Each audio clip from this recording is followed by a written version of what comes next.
गर्मी में बंगले वाली की एसी, झोपड़ी वाली बहू की मिट्टी वाली ठंडी रसोई। सुलोचना घर के आंगन में चूल्हे के पास बैठकर खाना बना रही होती है। धूप सर पर चढ़ाई थी। हाय दैया, जल्दी से खाना बन जाए बस, बड़ी गर्मी है। आंगन में धूप इतनी चढ़ाई है कि धूप और चूल्हे का धुआं दोनों आंखों में चुभ रहा है। यहाँ सुलोचना परेशान हो रही थी, वहीं मिताली अपनी बालकनी में खड़ी सब देख रही थी। अच्छा है मेरे घर में एसी है, देखो मैं कितनी जल्दी खाना बना कर आ गई। सुलोचना, तुम्हारी तरह अगर मुझे धूप में खाना बनाना पड़े तो मेरी तो जान चली जाए। ऐसा ना कहो बहन, जब मुसीबत आती है तो सब करना पड़ता है। तुम तो चूल्हे में बना रही हो, लेकिन तुम्हारी बहू कैसे एडजस्ट करेगी इतनी गर्मी में? आजकल की लड़कियां काफी तेज होती हैं, देख कर लाना। हाँ हाँ बहन जी, चिंता ना करो। उसके बाद सुलोचना फिर से चूल्हे के पास बैठकर खाना बनाने में लग जाती है। माथे से पसीना लगातार टपक रहा था। धूप इतनी तेज थी कि मिट्टी का आंगन भी तपने लगा था। फिर भी सुलोचना बिना शिकायत किए अपने घर के लिए रोटियां सेक रही थी। शाम का समय था। मोहल्ले की औरतें रोज की तरह बाहर नीम के पेड़ के नीचे बैठी बातें कर रही थी। कोई हाथ का पंखा झल रहा था, कोई पानी पीते हुए गर्मी को कोस रहा था। अरे बहनों, अब तो मेरे घर भी बहू आ गई है, लेकिन सच बताऊं, बहू आने के बाद काम कम नहीं बढ़ गया है। आजकल की लड़कियां बस मोबाइल चलाना जानती हैं। अरे सुषमा, तुम्हारी बहू के तो मजे हैं। इतना बड़ा घर है, फ्रिज है, कूलर है, वॉशिंग मशीन है, उसे क्या परेशानी होगी? और क्या, ऊपर से तुम्हारा बेटा भी तो उसे हाथों पर रखता होगा। अरे मजे वजे कुछ नहीं है, सारा घर का काम आज भी मुझे ही करना पड़ता है। बहू तो बस तैयार होकर घूमती रहती है। बहू अगर घर संभालने वाली ना हो ना, तो घर नरक बन जाता है। सही कह रही हो बहन, मैं तो अपनी बहू को शुरू से ही कंट्रोल में रखूंगी। हमारे घर में हर सुख सुविधा है, इतनी बड़ी रसोई है, एसी है, बड़ा बंगला है। अब अगर थोड़ा बहुत काम भी ना करे बहू तो फिर क्या ही फायदा। बिल्कुल सही बात है। आजकल की बहू को ज्यादा सर पे चढ़ाओ तो फिर वो सास को कुछ समझती ही नहीं है। सब औरतें हंसने लगती हैं। वहीं एक तरफ सुलोचना चुप बैठी सबकी बातें सुन रही थी। उसके चेहरे पर शांति थी। मैं तो बस इतना चाहती हूँ कि मेरी बहू जब आए ना, उसे कभी ये महसूस ना हो कि वो पराई है। जैसे मैंने अपनी बेटी मोहिनी को प्यार से रखा है, वैसे ही बहू को भी रखूंगी। आखिर लड़की अपना घर छोड़ कर आती है, अगर सास ही उसे परेशान करेगी तो फिर वो किससे अपनापन ढूंढेगी? अरे सुलोचना, तुम तो बहुत सीधी हो। ज्यादा प्यार दोगी ना तो बहू सर पर चढ़ जाएगी। अगर प्यार देने से कोई सर पर चढ़ता है तो चढ़ने दो बहन, लेकिन किसी लड़की की आंख में मेरे कारण आंसू ना आए, बस यही चाहती हूँ। सुलोचना की बातें सुनकर कुछ देर के लिए सब चुप हो जाती हैं, लेकिन मिताली मन ही मन सोच रही थी कि वो अपनी बहू से खूब काम करवाएगी। ऐसे ही कुछ दिन बीत जाते हैं। एक दिन मिताली अपने बड़े से एसी वाले कमरे में बैठी थी। सामने उसका बेटा श्रवण लैपटॉप पर काम कर रहा था। बेटा, अब तुम्हारी शादी की उम्र हो गई है। हम सोच रहे थे कि अब तुम्हारे लिए कोई अच्छी लड़की देख लें। अरे माँ, आपको लड़की देखने की जरूरत नहीं पड़ेगी, मुझे पहले से ही एक लड़की पसंद है। क्या मतलब? कौन लड़की? माँ, उसका नाम रितु है। हम दोनों एक दूसरे को बहुत पसंद करते हैं। मैं उसी से शादी करना चाहता हूँ। लव मैरिज का नाम सुनते ही मिताली का चेहरा उतर जाता है। उसे बिल्कुल उम्मीद नहीं थी कि उसका बेटा खुद लड़की पसंद करेगा। क्या जमाना आ गया है, अब माँ बाप की कोई जरूरत ही नहीं रही, बच्चे खुद ही सब तय कर लेते हैं। माँ, रितु बहुत अच्छी लड़की है, आपको उससे मिलकर अच्छा लगेगा। अरे मिताली, अगर बेटा खुश है तो हमें भी खुशी से शादी कर देनी चाहिए। आखिर जिंदगी उसे बितानी है। ठीक है, अगर तुमने पसंद कर ही लिया है तो शादी तो करनी ही पड़ेगी। उधर दूसरी तरफ झोपड़ी वाले घर में सुलोचना अपने बेटे नील की शादी की चिंता में लगी हुई थी। तभी गांव से उसकी बुआ का फोन आता है। प्रणाम बुआ जी, कैसी हैं आप?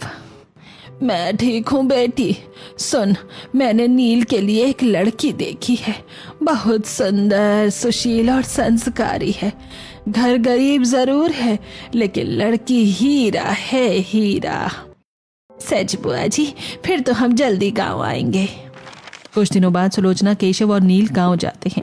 वहां पहली बार नील की मुलाकात कीर्ति से होती है। कीर्ति सिर झुकाए सबके सामने चाय लेकर आती है। साधारण कपड़े, चेहरे पर सादगी और आंखों में शर्म। माँ, लड़की बहुत अच्छी है। बेटी तुम पढ़ी लिखी हो? जी माँ जी, मैंने 12वीं तक पढ़ाई की है, घर के सारे काम भी कर लेती हूँ। लड़की बहुत संस्कारी लग रही है। नील भी कीर्ति को पसंद कर लेता है और घर वालों को भी उसका व्यवहार बहुत अच्छा लगता है। वहीं कीर्ति भी नील की सादगी देखकर मन ही मन खुश हो जाती है। कुछ ही दिनों में दोनों की शादी तय हो जाती है। इधर शहर में ऋतु और श्रवण की शादी बहुत धूमधाम से होती है। बड़ा बैंक्वेट हॉल, चमचमाती लाइटें, महंगे कपड़े और ढेर सारे मेहमान। ऋतु दुल्हन बनकर बेहद खूबसूरत लग रही थी। उसके मन में खुशी थी कि उसे इतना बड़ा और अमीर घर मिल रहा है। शादी के बाद ऋतु अपने ससुराल पहुंचती है। बंगले के बाहर लंबी लंबी गाड़ियां खड़ी थी। मोहल्ले की सारी औरतें दरवाजे पर खड़ी नई बहू को देख रही थी। अरे वाह, क्या किस्मत पाई है ऋतु ने, इतना बड़ा बंगला मिला है और पति भी मन पसंद का मिला है। अब तो बहू राज करेगी राज। देखना बहन, इसकी जिंदगी कितनी मजे से कटेगी। ऋतु सबकी बातें सुनकर मुस्कुराने लगती है। उसे भी लग रहा था कि उसकी जिंदगी अब बहुत आसान होने वाली है। घर के अंदर उसका धूमधाम से गृह प्रवेश होता है। फूलों से सजा घर, चमकते फर्श और ठंडी एसी की हवा देखकर ऋतु बहुत खुश हो जाती है। वाह, कितना बड़ा घर है, मुझे तो यहाँ किसी चीज की कमी नहीं होगी। अगले दिन ऋतु की पहली रसोई थी। सुबह सुबह मिताली उसे रसोई में लेकर आती है। माँ जी बताइए, क्या बनाना है? ज्यादा कुछ नहीं बेटा, बस दाल चावल, पूरी, रोटी, खीर, लड्डू और 3 तरह की सब्जियां बना लो। जी, इतना सब? अरे इसमें कौन सी बड़ी बात है, हमारे घर में तो रोज इतना ही बनता है। ऋतु ने सोचा था कि इतने बड़े घर में नौकर होंगे, लेकिन वहाँ रसोई में एक भी नौकर नहीं था। माँ जी, यहाँ खाना नौकर नहीं बनाते? नहीं, हमारे घर की बहुएं खुद खाना बनाती हैं, यही हमारे घर की परंपरा है। ऋतु चुपचाप खाना बनाने लगती है। बाहर गर्मी बहुत थी और रसोई में एसी चल रहा था। फिर भी लगातार गैस के सामने खड़े रहने से उसके चेहरे पर पसीना आने लगता है। घंटों तक ऋतु रसोई में खड़ी रहती है। कभी आटा गूंथती, कभी सब्जियां काटती, कभी पूरियां तलती। उसके हाथ दर्द करने लगते हैं। हे भगवान, इतना काम तो मैंने कभी एक साथ नहीं किया। आखिरकार कई घंटों बाद ऋतु सारा खाना बनाकर डाइनिंग टेबल पर लगाती है। उसके चेहरे पर थकान साफ दिख रही थी। अरे बहू, इतनी क्या थक गई, रसोई में एसी तो था। तभी ऋतु की शादीशुदा ननंद बीच में बोल पड़ती है। मम्मी सही कह रही हैं, हमारे यहाँ तो 5 तरह की सब्जियां और 4 तरह की रोटियां बनती हैं। आज तो तुम्हें बहुत कम काम दिया गया। लगता है भाभी जी को आदत नहीं है काम करने की। ऋतु चुपचाप ननंद, नंदोई और बाकी सबकी बातें सुनती रहती है। उसे समझ नहीं आ रहा था कि क्या बोले। हाँ, स्वाद ठीक है, लेकिन अगली बार थोड़ा और अच्छा बनाना। बहू, बड़े घर में आई हो तो घर के हिसाब से काम भी सीखना पड़ेगा। ऋतु की आंखें हल्की नम हो जाती हैं, लेकिन वो कुछ नहीं बोलती। उधर दूसरी तरफ उसी दिन कीर्ति और नील की शादी होती है। साधारण मंडप, कम मेहमान, लेकिन चेहरे पर सच्ची खुशी। शादी के बाद कीर्ति बहू बनकर नील के शहर वाले झोपड़ी के घर में आती है। छोटा सा मिट्टी का घर, बाहर टूटी चारपाई और आंगन में चूल्हा। ऋतु अपने बंगले की बालकनी से कीर्ति का गृह प्रवेश देख रही थी। यहाँ एसी वाले घर में मेरा ये हाल है, पता नहीं उस बेचारे का झोपड़ी में क्या हाल होगा, भगवान ही जाने। उधर सुलोचना दरवाजे पर आरती की थाली लेकर खड़ी थी। उसके चेहरे पर सच्ची खुशी थी। आओ बेटी, हमारे घर में तुम्हारा स्वागत है। कीर्ति चावल का कलश गिराकर अंदर आती है। घर छोटा जरूर था, लेकिन अपनापन बहुत था। सुलोचना और कीर्ति की शादीशुदा ननंद मोहिनी बड़े प्यार से कीर्ति का स्वागत करती है। भाभी, घर छोटा है लेकिन प्यार बहुत मिलेगा आपको यहाँ। मुझे बस प्यार चाहिए दीदी, बाकी सब मैं संभाल लूंगी। ऋतु दूर बालकनी से ये सब देख रही थी। एक तरफ बड़ा बंगला था, लेकिन दिलों में कठोरता थी, और दूसरी तरफ छोटी सी झोपड़ी थी, लेकिन वहां रिश्तों में अपनापन था। अगले दिन सुबह सुबह कीर्ति की पहली रसोई थी। सूरज की पहली धूप आंगन में फैल रही थी। मिट्टी के छोटे से आंगन में चूल्हा रखा हुआ था। कीर्ति घूंघट संभालते हुए रसोई के पास आती है। अरे बहू, इतना घबराने की जरूरत नहीं है। पहली रसोई में तुझे ज्यादा कुछ नहीं बनाना, बस थोड़ा सा हलवा बना ले, बाकी खाना हम लोग मिलकर बना लेंगे। लेकिन माँ जी, पहली रसोई में तो बहुत कुछ बनाते हैं ना। अरे नहीं भाभी, इतनी गर्मी में तो नई नई आई है, कहीं परेशान हो गई तो।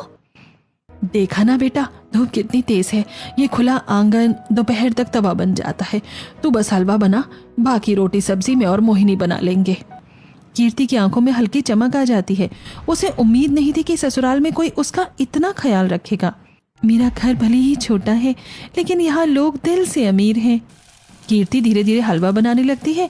घी की खुशबू पूरे आंगन में फैल जाती है।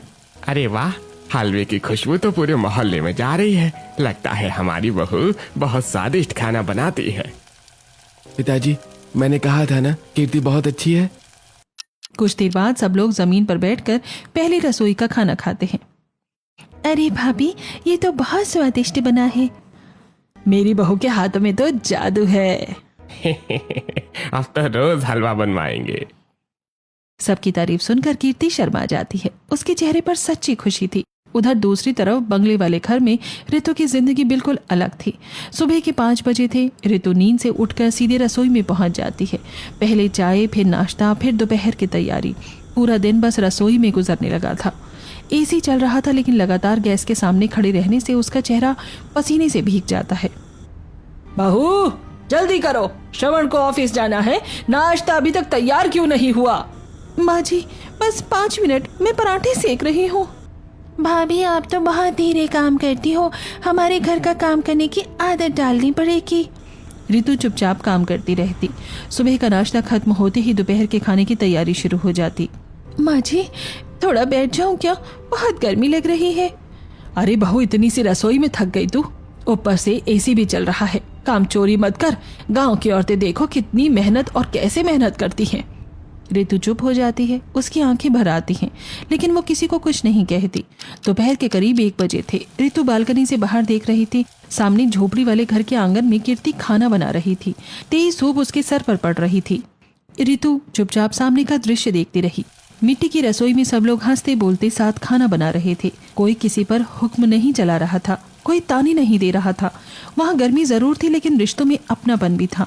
पहली बार रितु को एहसास हुआ कि इंसान थकता काम से नहीं, बल्कि अपनों की बेरुखी से होता है। तभी वहाँ सुलोचना आती है। अरे बहू, तू फिर दोपहर में खाना बनाने बैठ गई। किसने कहा तुझे बार बार चूल्हा जलाने को? माँ जी, मैंने सोचा नील जी के लिए ताज़ा रोटी बना दूँ। अरे पगली, इतनी गर्मी में दिन में बार बार खाना बनाएगी तो बीमार पड़ जाएगी। सुबह एक बार अच्छा सा खाना बना लिया कर, वही दोपहर और रात तक चल जाएगा। खुद को इतना मत थकाया कर। सुलोचना खुद उसके पास बैठ जाती है और साथ में रोटियां बेलने लगती है। माँ जी, रहने दीजिए ना, मैं कर लूंगी। अरे तू अकेली क्यों करेगी? घर का काम सबका होता है। ये सब देखकर रितु हैरान रह जाती है। उसे पहली बार महसूस होता है कि गरीब घर में भी कितना अपनापन हो सकता है। कुछ दिन बाद नील की शादी में आई सुलोचना की बेटी मोहिनी भी ससुराल चली जाती है। अब कीर्ति अकेले काम करती थी। सुलोचना देखती है कि खुले आंगन की गर्मी से कीर्ति बहुत परेशान हो जाती है। चूल्हे का धुआं उसकी आंखों में चला जाता था। मेरी बहू इतनी तकलीफ में खाना बनाती है, ये मुझसे नहीं देखा जाता। अगले दिन सुबह सुलोचना तालाब के किनारे जाती है और वहां से चिकनी मिट्टी लेकर आती है। माँ जी, ये सब क्या कर रही हैं आप? तेरे लिए ठंडी रसोई बनाने जा रही हूँ बहू। ऐसी रसोई जहाँ गर्मी कम लगे और धुआं बाहर निकल जाए। माँ जी, मैं भी मदद करूंगी। दोनों सास बहू मिट्टी में भूसा मिलाने लगती हैं, फिर उसमें गोबर मिलाकर गाढ़ा लेप तैयार करती हैं। अरे वाह, हमारी नई रसोई बन रही है। देखो हमारी औरतें कैसे मेहनत कर रही हैं। घर के एक कोने वाले कमरे में दोनों मिलकर मिट्टी का ठंडा लेप करती हैं। छोटे छोटे खाने बनाती हैं ताकि डिब्बे रखे जा सकें। फिर सुलोचना चिमनी जैसा रास्ता बनाती है ताकि चूल्हे का धुआं सीधे बाहर निकल जाए। माँ जी, अब यहाँ खाना बनाने में कितना अच्छा लगेगा। बस मेरी बहू को तकलीफ नहीं होनी चाहिए। कुछ ही दिनों में मिट्टी की ठंडी रसोई तैयार हो जाती है। अंदर हल्की ठंडक रहती थी। मिट्टी की खुशबू पूरे कमरे में फैलती थी। अब कीर्ति सुबह एक ही बार पूरा खाना बना लेती। दिन भर उसे बार बार गर्मी में नहीं खड़ा होना पड़ता था। माँ, आपने तो कमाल कर दिया। अब कीर्ति को कम परेशानी होगी। बहू घर की लक्ष्मी होती है, उसका ध्यान रखना जरूरी है। उधर बंगले में रितु की हालत दिन ब दिन खराब होती जा रही थी। रात के 12 बज रहे थे। पूरा घर सो चुका था। रितु थकी हुई अपने कमरे में बैठी श्रवण का इंतजार कर रही थी। रितु, खाना लगा दो। जी, अभी लाती हूँ। और सुनो, मुझे गरम गरम फूली हुई रोटियां चाहिए, ठंडी रोटी मत देना। रितु आधी नींद में फिर से रसोई में चली जाती है। रात के सन्नाटे में वो अकेली खड़ी रोटियां सेक रही थी। आंखें नींद से बंद हो रही थी, लेकिन हाथ लगातार चल रहे थे। सुबह से अब तक बस काम ही कर रही हूँ, क्या यही शादी होती है? दूसरे दिन फिर वही सुबह, वही रसोई, वही काम। एक दिन मिताली ने अपने घर में किटी पार्टी रखी। मोहल्ले की सारी औरतें बंगले में आई हुई थी। बहू जल्दी जल्दी स्नैक्स तैयार करो, चाय भी बनानी है और मिठाई भी सजानी है। माँ जी मैं अकेले कैसे करूँगी इतना सब? बड़े घर की बहू बनी हो, काम करना सीखो। रितु अकेली रसोई में भागदौड़ करती रही। कभी समोसे तलती, कभी चाय बनाती, कभी प्लेट सजाती। उसके हाथ जल जाते हैं। भाभी जल्दी करो ना, मेहमान इंतजार कर रहे हैं। उधर उसी दिन सुलोचना के घर भी कुछ औरतें कीर्ति को देखने आती हैं। अरे सुलोचना, नई बहू कहाँ है? नमस्ते चाची जी, मैं अभी चाय लेकर आती हूँ। कीर्ति अकेली चाय और नाश्ते की तैयारी करने लगती है, तभी सुलोचना अंदर आ जाती है। अरे बहू तू अकेली क्यों कर रही है? ला मैं भी मदद करती हूँ। माँ जी मेहमान आए हैं, मैं कर लूंगी। अरे मेहमान तेरे अकेले के थोड़ी हैं। दोनों सास बहू मिलकर चाय और नाश्ता लेकर बाहर आती हैं। अरे वाह, बहू के होते हुए भी सास काम कर रही है। ज्यादा सर मत चढ़ाओ बहू को। नई नई आई है बहू, सर किसे चढ़ाना, ये तो मेरी बेटी जैसी है। अगर मैं इसकी मदद कर दूंगी तो कौन सा आसमान टूट पड़ेगा। कीर्ति ये सुनकर भावुक हो जाती है। उसकी आंखों में आंसू आ जाते हैं। ऐसे ही कुछ दिन बीत जाते हैं। रितु अब पूरे घर का सारा काम संभालने लगी थी। बाजार से सामान लाना, रसोई संभालना, सफाई करवानी, सबकी पसंद का खाना बनाना, लेकिन फिर भी कोई उसकी तारीफ नहीं करता था। बहू दाल में नमक थोड़ा कम है और रोटी भी ज्यादा नरम नहीं बनी। रितु चुपचाप सब सुनती रहती। शादी के कुछ दिनों बाद भाभी को परेशान करके श्वेता अपने ससुराल चली जाती है। यहाँ रितु ससुराल में परेशान थी, वहीं दूसरी तरफ कीर्ति के साथ घरवाले हर काम में हाथ बटाते। नील भी कीर्ति का बहुत ध्यान रखता था। एक रात नील देर से घर आता है। मैं आपके लिए खाना गर्म कर देती हूँ। अरे नहीं, रहने दो, तुम पूरे दिन काम करती हो। मैं ठंडा खाना खा लूंगा, लेकिन तुम्हें परेशान नहीं होने दूंगा। लेकिन मुझे अच्छा लगता है आपके लिए खाना गर्म करना, और मुझे अच्छा लगता है तुम्हारा ख्याल रखना। ये सब देखकर सुलोचना मुस्कुरा देती है। उधर अपने बंगले की बालकनी में खड़ी रितु ये सब देख ही रही थी। ऐसे ही दिन बीतते जा रहे थे। बाहर गर्मी दिन ब दिन बढ़ती जा रही थी और बंगले वाले घर में रितु की परेशानियां भी। सुबह से रात तक रितु बस रसोई में ही लगी रहती। कभी चाय, कभी नाश्ता, कभी दोपहर का खाना, कभी शाम का स्नैक्स। उसका पूरा दिन गैस के सामने गुजरता था। पता नहीं बहू को इतना समय क्यों लगता है। इतनी बड़ी एसी वाली रसोई है, फिर भी काम ढंग से नहीं होता इससे। माँ जी मैं कोशिश तो पूरी करती हूँ। अरे कोशिश नहीं, काम चाहिए काम। हमारे जमाने में तो हम बिना एसी के पूरा घर संभाल लेते थे। रितु चुप हो जाती है। अब उसमें जवाब देने की भी ताकत नहीं बचती है। एक दिन अचानक घर का एसी खराब हो जाता है। पूरी रसोई भट्टी जैसी गर्म हो जाती है। सुबह के 9 बजे से ही रितु पसीने में भीग जाती है। गैस की गर्मी और ऊपर से उमस, उसका चेहरा लाल हो जाता है। माँ जी बहुत गर्मी लग रही है, शायद मुझे चक्कर आ जाए। अरे एक दिन बिना एसी के काम कर लिया तो कौन सा जग लूट लिया, कोई बड़ी बात नहीं है। गांव की औरतें देखो कैसी गर्मी में चूल्हे पर खाना बनाती है। 2-3 दिन तक एसी ठीक नहीं होता। रितु की हालत खराब होने लगती है। उसके सर में दर्द रहने लगता है और हाथों में जान नहीं बचती। लेकिन घर में किसी को भी उसकी परेशानी से फर्क नहीं पड़ रहा था। वहीं कुछ ही दिनों में बड़ी ननद श्वेता फिर से अपने बच्चे पिंकी और सोनू के साथ मायके आ जाती है। मम्मी मुझे ठंडी ठंडी ड्रिंक चाहिए। भाभी जल्दी से बच्चों के लिए चॉकलेट शेक बना दो, बाहर बहुत गर्मी है। जी दीदी अभी बनाती हूँ। रितु तुरंत रसोई में चली जाती है। अभी उसने शेक बनाकर दिया ही था कि श्वेता की दूसरी फरमाइश शुरू हो जाती है। भाभी मेरे लिए भी कुछ अच्छा सा नाश्ता बना दो, सैंडविच या पास्ता बना लो। हाँ बहू जल्दी बनाओ, आखिर बेटी इतने दिनों बाद मायके आई है। अभी 4 दिन हुआ ससुराल गई और फिर से मायके में हाजिरी लगाने पहुंच गई है। रितु रसोई में चली जाती है। अब सुबह, दोपहर और शाम बस रितु काम में लगी रहती है। भाभी आज बच्चों का पिज्जा खाने का मन है। और मुझे फ्रेंच फ्राइज चाहिए। मुझे बर्गर चाहिए। ठीक है मैं बना देती हूँ। घंटों तक रितु रसोई में खड़ी रहती। उसके हाथ जल जाते, पैर दर्द करने लगते, लेकिन कोई उसकी थकान नहीं देखता। उधर दूसरी तरफ कीर्ति के घर का माहौल बिल्कुल अलग था। कुछ दिनों बाद मोहिनी अपने बेटे रितेश के साथ मायके आती है। मम्मी मुझे पूरी सब्जी खानी है। ठीक है बेटा अभी बनाते हैं। मोहिनी तुरंत रसोई में जाती है जहाँ कीर्ति सब्जी काट रही थी। भाभी आप बस आटा लगा दो, पूरी मैं तल दूंगी, बच्चे भी खा लेंगे और फिर मैं सबको खाना परोस दूंगी। अरे नहीं दीदी मैं कर लूंगी, आप आराम करो। नहीं भाभी आप सुबह से काम कर रही हो, अब थोड़ा काम मैं कर लूंगी। दोनों ननंद भाभी मिलकर हंसते बोलते खाना बनाती हैं। देखो कैसे मिलजुल कर काम कर रही हैं दोनों। घर तभी घर लगता है जब सब साथ हो। मोहिनी अपनी भाभी का खूब ध्यान रखती। कभी वो बाजार से सामान उठा लाती तो कभी खुद सब्जियां काट देती। भाभी आप सुबह ही खाना बना लिया करो, बार बार गर्मी में मत खड़ा हुआ करो। अभी नई नई शादी हुई है, थोड़ा आराम भी कर लिया करो। दीदी आप लोग इतना ध्यान रखती हो कि थकान महसूस ही नहीं होती। एक दिन कीर्ति अपने पति और ससुर के लिए खेत में खाना लेकर जाने लगती है। माँ जी मैं खेत में खाना देकर आती हूँ। अरे नहीं बहू, इतनी धूप में तू क्यों जाएगी, मैं चली जाती हूँ। लेकिन माँ जी आप थक जाएंगी। और तू क्या पत्थर की बनी है, तू भी तो थकती है ना बेटा। रहने दे, मैं और मोहिनी चले जाएंगे। कीर्ति की आंखें भर आती हैं। उसे पहली बार एहसास हो रहा था कि ससुराल भी मायके जैसा हो सकता है। उधर बंगले वाले घर में ऋतु की हालत दिन ब दिन खराब होती जा रही थी। श्वेता के आने के बाद तो उसकी परेशानियां और बढ़ गई थी। रात के 11 बजे भी ऋतु रसोई में खड़ी बर्तन धो रही होती है। भाभी बच्चों के लिए दूध भी गर्म कर देना। जी दीदी। ऋतु की आंखों में आंसू आ जाते हैं, लेकिन वो किसी के सामने कुछ नहीं कहती। एक दिन सुबह सुबह ऋतु की तबीयत बहुत ज्यादा खराब हो जाती है। सर घूमने लगता है।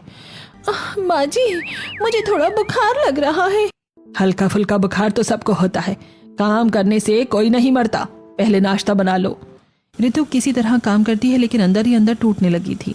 उसी रात ऋतु अपने कमरे में बैठकर रो रही थी। क्या हुआ अब? मैं बहुत थक गई हूँ श्रवण, सुबह से रात तक बस काम ही करती रहती हूँ। मम्मी का स्वभाव ऐसा ही है, तुम एडजस्ट करो। ये सुनकर ऋतु का दिल टूट जाता है। उसे लगा था कि कम से कम उसका पति तो उसे समझेगा। अगले दिन सुबह ऋतु चुपचाप अपना छोटा सा बैग पैक करती है। ये क्या कर रही हो बहू? माँ जी मैं 2-4 दिन के लिए मायके जा रही हूँ। हाँ हाँ जाओ। आजकल की बहुओं को जरा सा काम क्या करना पड़ जाए तुरंत मायका याद आ जाता है। ऋतु बिना कुछ बोले घर से चली जाती है। अब घर में रसोई संभालने वाला कोई नहीं था। सुबह होते ही मिताली परेशान हो जाती है। श्वेता बेटा जरा रसोई में जाकर खाना बना दे। मैं? मम्मी इतनी गर्मी में, ऊपर से एसी भी ठीक नहीं हुआ है अभी तक। तो क्या करें, बहू चली गई है। मजबूरी में श्वेता रसोई में जाती है। 10 मिनट में ही उसके चेहरे पर पसीना आ जाता है। हे भगवान, यहाँ तो खड़ा होना भी मुश्किल है। बहू रोज यही करती थी। श्वेता जल्दी जल्दी बस दाल चावल बनाकर बाहर आ जाती है। मम्मी मैं तो 2 टाइम का खाना बनाकर ही थक गई हूँ। जब खाना ही बनाना है तो अपने ससुराल जाकर बनाओ ना, यहाँ आकर भी वही सब करना पड़े तो मायके आने का क्या ही फायदा। कुछ दिन बाद श्वेता भी अपने ससुराल वापस चली जाती है। अब घर और ज्यादा सूना लगने लगता है। कुछ दिनों बाद ऋतु मायके से वापस ससुराल आती है। बहुत याद आ रही थी मायके की। माँ जी बस मम्मी की याद आ रही थी इसीलिए चली गई थी। मैं तेरे सारे बहाने जानती हूँ। मेरी बेटी आई और तुझे तकलीफ होने लगी। तेरी वजह से मेरी बेटी नाराज होकर चली गई। मैंने ऐसा कुछ नहीं किया है माँ जी। अब ज्यादा सफाई मत दो। ऋतु चुपचाप अपने कमरे में चली जाती है। रात को वो बालकनी में खड़ी सामने कीर्ति के घर को देख रही थी। मिट्टी की छोटी सी रसोई में कीर्ति और सुलोचना साथ बैठकर रोटियां बना रही थी। दोनों हंस भी रही थी। नील पास में बैठा पंखा झल रहा था ताकि कीर्ति को गर्मी ना लगे। इनके पास पैसा नहीं, बड़ा घर नहीं, एसी नहीं, लेकिन फिर भी कितनी शांति है यहाँ। ऋतु पहली बार समझ रही थी कि सुख बड़े घरों और महंगे सामानों से नहीं, रिश्तों के व्यवहार से मिलता है। धीरे धीरे दिन बीतते जा रही थी, लेकिन जितना समय आगे बढ़ रहा था उतनी ही ऋतु की परेशानियां भी बढ़ती जा रही थी। सुबह आंख खुलते ही रसोई और रात को आंख बंद होने तक भी रसोई, यही उसकी जिंदगी बन चुकी थी। वहीं दूसरी तरफ कीर्ति के घर का माहौल बिल्कुल अलग था। छोटा सा मिट्टी का घर जरूर था, लेकिन वहाँ हर रिश्ते में अपनापन था। दोपहर की तेज गर्मी थी। मिट्टी वाली ठंडी रसोई में कीर्ति खाना बना रही थी। तभी नील बाहर से बर्फ लेकर आता है। कीर्ति देखो तुम्हारे लिए क्या लाया हूँ। अरे ये बर्फ? अरे इतनी गर्मी में तुम्हें रसोई में काम करना पड़ता है ना, इसलिए सोचा ठंडा शरबत बना दो, थोड़ा आराम मिल जाएगा। आप मेरा इतना ध्यान क्यों रखते हो? क्योंकि तुम इस घर का ध्यान रखते हो। अगर मैं तुम्हारी परवाह नहीं करूंगा तो कौन करेगा? पास खड़ी सुलोचना दोनों को देखकर मुस्कुरा देती है। भगवान हर लड़की को ऐसा पति दे। उधर बंगले वाले घर में ऋतु अकेली गर्म रसोई में खड़ी थी। उसके चेहरे से लगातार पसीना बह रहा था। बहू दाल में तड़का लगाया है या नहीं? और हाँ, शाम के लिए कटलेट भी तैयार कर देना। जी माँ जी अभी करती हूँ। ऋतु के हाथ दर्द से कांपने लगे थे, लेकिन फिर भी वो बिना रुके काम कर रही थी। इसी बीच एक दिन श्वेता के ससुराल से फोन आता है। हाँ जी समधी जी, नमस्ते। कैसे हैं आप लोग? कैसा नमस्ते बहन जी, पहले अपनी बेटी को समझाइए। यहाँ आकर कोई काम नहीं करती है, सुबह से शाम बस पंखे के नीचे ही बैठी रहती है। अरे ऐसा क्या हो गया? क्या हो गया क्या मतलब? मेरी उम्र हो गई है लेकिन फिर भी मैं रसोई संभाल रही हूँ। आपकी बेटी से 2 रोटी तक नहीं बनती।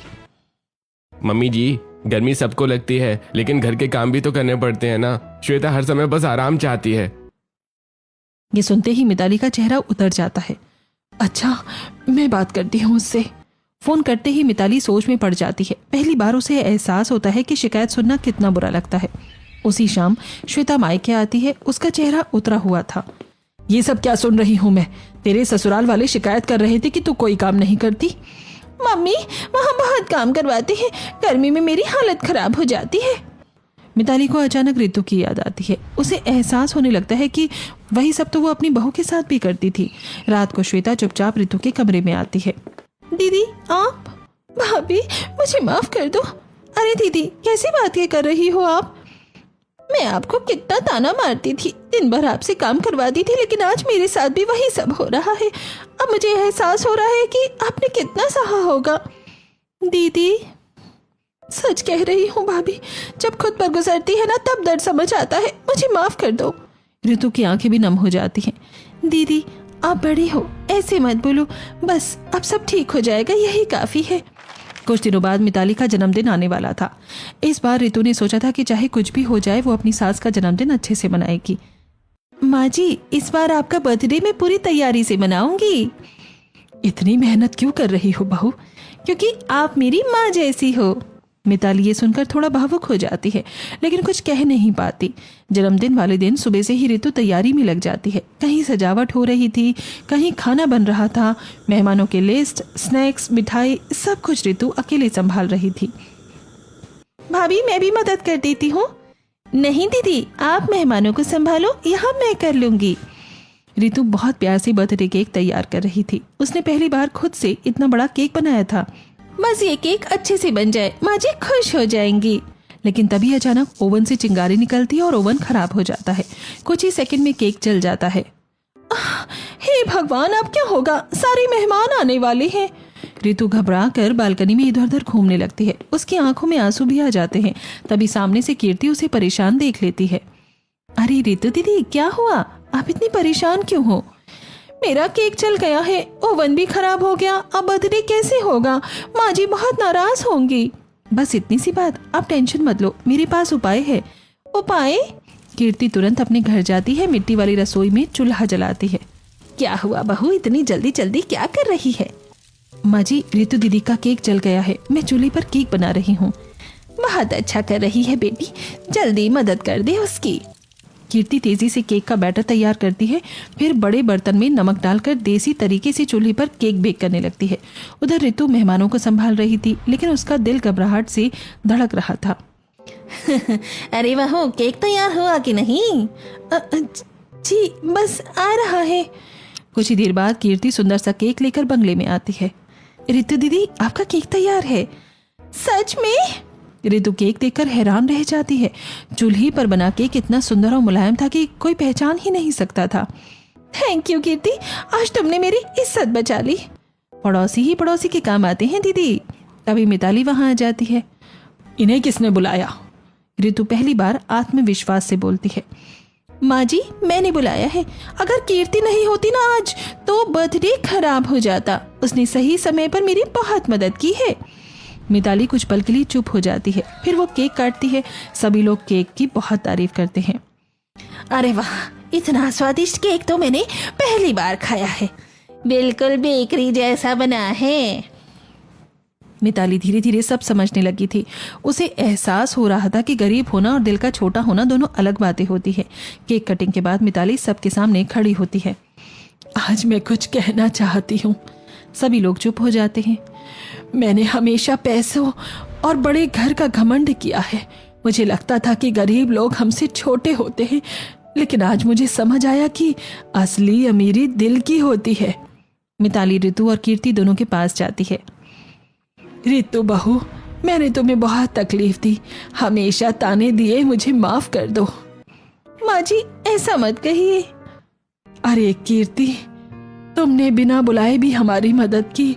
मैंने हमेशा तुम्हें गरीब समझकर छोटा माना, लेकिन आज तुमने साबित कर दिया कि इंसानियत सबसे बड़ी दौलत होती है। रहने दीजिए माँ जी, बड़े लोग माफी नहीं मांगते। नहीं बेटी, गलती की है तो माफी भी मांगूंगी। सुलोचना ये सब देखकर मुस्कुरा देती है। इंसान जब अपनी गलती समझ जाए ना, वही सबसे बड़ी बात होती है। उस दिन के बाद मिताली का व्यवहार बदलने लगता है। अब वो रितु को हर काम में अकेला नहीं छोड़ती थी। कभी खुद सब्जी काट देती, कभी चाय बना देती। बहू, आज ज्यादा गर्मी है, तू आराम कर ले, खाना मैं और श्वेता मिलकर बना लेंगे। सच माँ जी? हाँ, आखिर तू भी तो इस घर की बेटी जैसी है। उधर कीर्ति और मिताली भी अब आपस में सुख दुख बांटने लगी थी। कभी मिताली मिट्टी वाली ठंडी रसोई में बैठकर चाय पीती, तो कभी कीर्ति बंगले में आकर रितु के साथ बातें करती। अब दोनों घरों के बीच अमीरी गरीबी की दीवार नहीं रही थी, सिर्फ रिश्तों का अपनापन बचा था। शाम का समय था, ठंडी हल्की हवा चल रही थी। मिट्टी वाली ठंडी रसोई के बाहर चारपाई बिछी हुई थी, जहां मिताली, सुलोचना, रितु और कीर्ति साथ बैठी बातें कर रही थी। अरे सुलोचना, सच कहूँ, तुम्हारी ये मिट्टी वाली रसोई एसी से भी ज्यादा ठंडी लगती है। और इसमें जो प्यार मिला है ना बहन, इसे ठंडा बनाता है। माँ जी, अब तो आपको यहाँ की चाय की आदत पड़ गई है। हाँ बहू, अब बिना यहाँ आए मन ही नहीं लगता है। तो फिर रोज आ जाया कीजिए। सभी जोर जोर से हंसने लगते हैं। उस शाम दोनों परिवारों के बीच सिर्फ रिश्तों की मिठास बची थी। अमीरी गरीबी का फर्क खत्म हो चुका था। अरे वाह, यहाँ तो पूरी महफिल जमी हुई है और हमें किसी ने बुलाया भी नहीं। अब दोनों परिवार मिलजुल कर खुशी से रहने लगे थे। अमीरी बंगले से नहीं, इंसान के व्यवहार से पहचानी जाती है, जहाँ रिश्तों में अपनापन और दिलों में सम्मान हो।